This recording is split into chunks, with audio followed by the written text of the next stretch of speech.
आप सभी को नमस्कार। मैं हूं हितेश शर्मा। आज सुबह की चर्चा महाभारत कालीन एक प्रसंग से। कहानी है कि जब पांडव अज्ञातवास में घूम रहे थे, जगह जगह जा रहे थे, एक बार जब एक जंगल से गुजर रहे थे तो उन्हें बहुत प्यास लगी। दूर दूर तक कोई पानी का स्रोत नहीं था। तो युधिष्ठिर ने सबसे पहले भीम से कहा कि जाओ और पता करो कि आसपास कहीं पानी है क्या। भीम पानी को खोजते खोजते एक सरोवर के पास पहुंचा।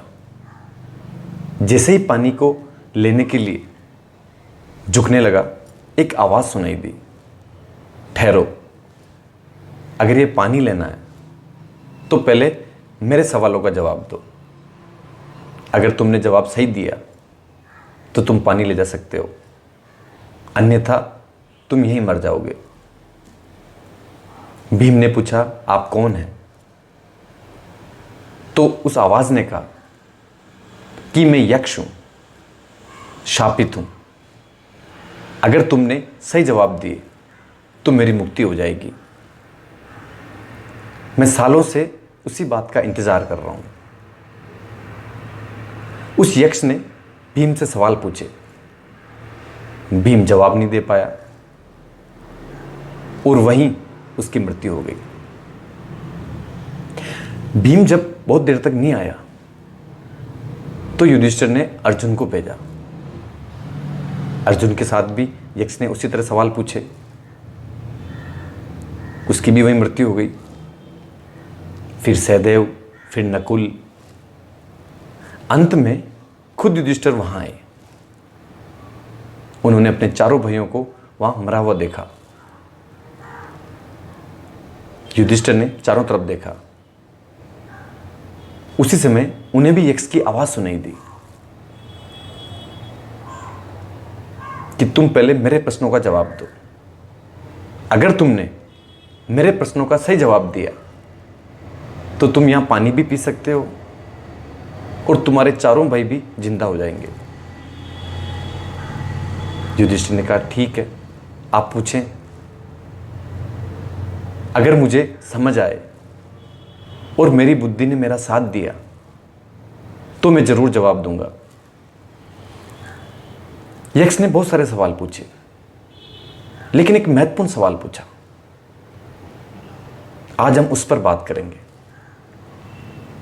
यक्ष ने पूछा कि मनुष्य के जाने के बाद क्या शेष रहता है। युधिष्ठिर ने जवाब दिया, सुकृति, सुकर्म। जब मनुष्य चला जाता है, अपना जीवन जीकर इस दुनिया से विदा हो जाता है, तो उसके बाद इस दुनिया में उसके जो सुकर्म है वो शेष रहते हैं, हजारों साल तक शेष रहते हैं। जब व्यक्ति जिंदा होता है, जब वो अपने जीवन काल में जी रहा होता है, तो वो कभी इस बात की चिंता नहीं करता कि कौन से कर्म सुकर्म है या वो कुकर्म है, कौन से कर्म उसे करने चाहिए या उसे नहीं करने चाहिए। लेकिन अगर व्यक्ति जरा भी इस बात का चिंतन कर ले कि उसे अपने जीवन में कौन से कार्य करने हैं और कौन से नहीं करने हैं, तो आप ये मान के चलिए,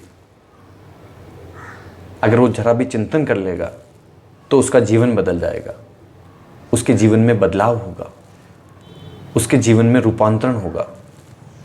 वो इसलिए होगा कि जब वो सुकर्म करेगा, अच्छे कर्म करेगा, अच्छे रास्ते पे चलेगा, अच्छे मार्ग पे चलेगा, तो उसके जीवन में तो अच्छा होगा।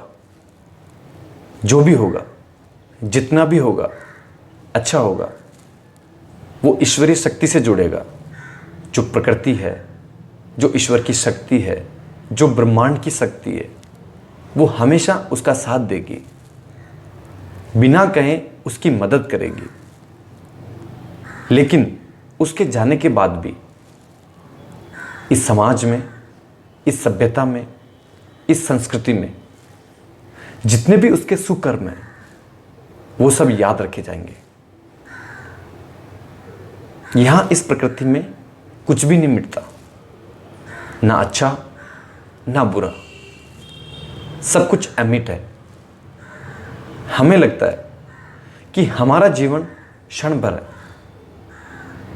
लेकिन उसकी जो गाथा है, जो आपके कर्मों का इतिहास है, वो हमेशा अमिट रहेगा। आने वाली जितनी भी पीढ़ियां हैं वो उन्हें याद रखेगी। अगर आप चाहते हैं कि इस दुनिया में जो आपके कर्म हैं वो हमेशा लोग अच्छे के रूप में जाने, अच्छा समझे, तो आप अच्छे मार्ग पे चलें। कुछ भी करें, लेकिन करने से पहले एक बार सोचें, क्या वो काम करने लायक है? क्या इस करने से मेरा भला होगा, इस दूसरों का भी भला होगा, इससे किसी का अहित होगा, नुकसान होगा? एक बार चिंतन करें, मनन करें, उसके बाद आप करें।